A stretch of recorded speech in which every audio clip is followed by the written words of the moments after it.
The retrospective is far and away the most important event in Scrum, if not for all Agile practitioners. Although empirical process control is omnipresent in Scrum, nowhere is it better represented than at the retrospective. Put another way, I still envision a team being highly successful even after they've jettisoned every other role, artifact, and event, so long as they're still doing retrospectives.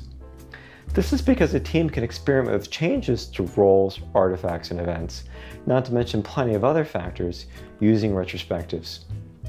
For instance, suppose a team decides during the retrospective to reduce the time spent doing backlog refinement by 50%, and they're still genuinely happy with that choice a few sprints later. Who's to say they shouldn't make that change? So, how can we conduct our first retrospective?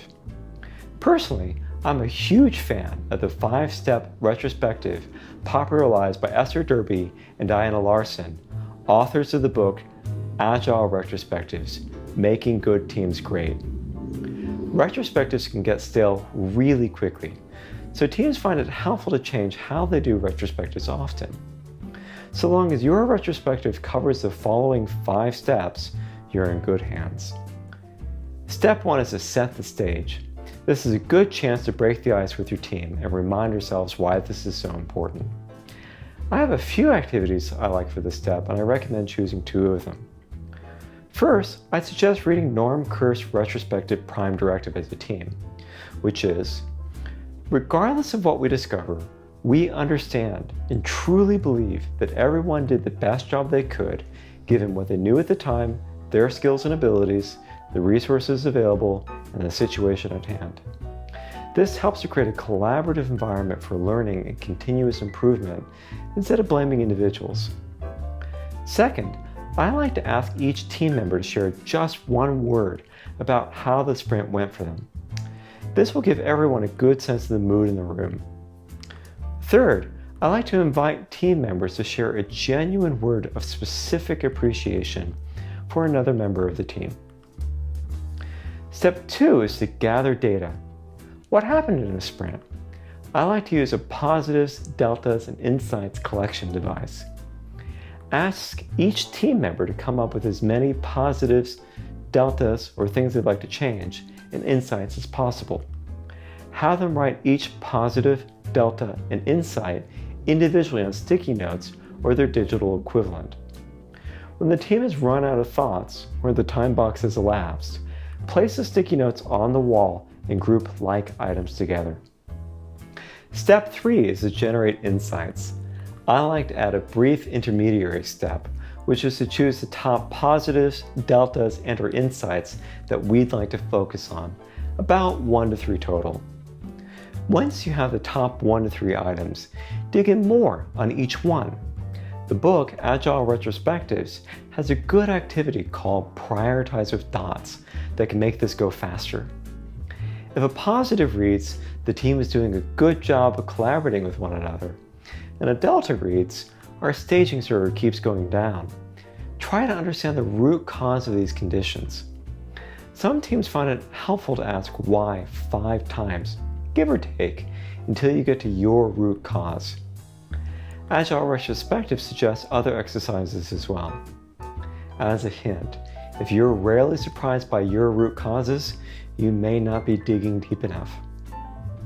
Step 4 is all about actions.